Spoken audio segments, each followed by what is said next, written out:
Big pass Tamil season 9 டே 58ல பார்த்தீங்கன்னா, ஒரு புது டாஸ்க் வந்திருக்கு. அது என்னன்னு பார்த்தீங்கன்னா, ஜமீன்தாரும் நெக்லஸும் அப்படின்னு ஒரு டாஸ்க். அதாவது வந்து ஜமீன்தாரான ஜமீன்தார் நடிப்பு தர்பூஸ் ராஜா அவர் வந்து அவருடைய சொத்துக்களை எல்லாம் வந்து ஜமீனுக்கு எழுதி வைக்கிறதுக்கு முடிவு பண்ணியிருக்காரு. அதனால் பார்த்தீங்கன்னா 2 டீமாக வந்து அவங்க குடும்பத்தை வந்து பிரித்து அந்த 2 நெக்லஸையும் பாதுகாக்கிறதுக்கான பொறுப்பை விட்டுருக்காங்க. எந்த டீம் வந்து அந்த நெக்லஸை வந்து பத்திரமா பாதுகாக்கிறாங்களோ அவங்க தான் இந்த டாஸ்க்குடைய வின்னர். ப்ளஸ் ஜமீன்தாருடைய அந்த விலை மதிப்பற்ற அந்த நெக்லஸும் அவங்களுக்கு தான் கிடைக்கும்.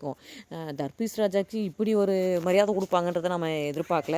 அதே போல் எல்லாருக்கும் ஒரு கேரக்டர் கொடுத்துருக்காங்க. வினோத்துக்கு டிஆர் கேரக்டர், நம்ம கம்ருதீனுக்கு ரெமோ கேரக்டர், அதுக்கப்புறம் பார்த்திங்கன்னா நம்ம ஆதிரைக்கு படையப்பா கெட்டப்பு, விக்ரமுக்கு வந்து எம்ஆர் ராதா கெட்டப்னு நிறைய கொடுத்துருக்காங்க. பிரஜனுக்கு வந்து சிரிப்பு போலீஸ் மாதிரி கொடுத்துருக்காங்க. சாண்ட்ரா வந்து வேறு ஏதோ ஒரு ஃபாரினர் மாதிரி ஒரு ரோல் பண்ணுறாங்கன்னு நினைக்கிறேன். மிச்சம் இருக்கிறதெல்லாம் எப்படி இன்ட்ரெஸ்டிங்காக போக போதா என்ன அப்படின்றத நம்ம வெயிட் பண்ணி தான் வந்து பார்த்தாகணும். இதுவாவது கொஞ்சம் மக்களை கவர்ற மாதிரி இருக்காதா அப்படின்னு தான் பிக் பாஸ் வீடியோ சொல்கிறாங்க. பார்வதி வந்து என்ன சொல்கிறாங்கன்னா, என்ற புருஷன் டாக்டர் சக்திவேல் கமருதீனுக்கு வந்து இதெல்லாம் பிடிக்காதுன்ற மாதிரி கமருதீனை உள்ளே இழுக்கிறாங்க. இது எந்த அளவுக்கு இன்ட்ரெஸ்டிங்காக இருக்குது வெயிட் பண்ணி பாருங்கள். நம்ம சேனலை சப்ஸ்கிரைப் பண்ணுங்கள்.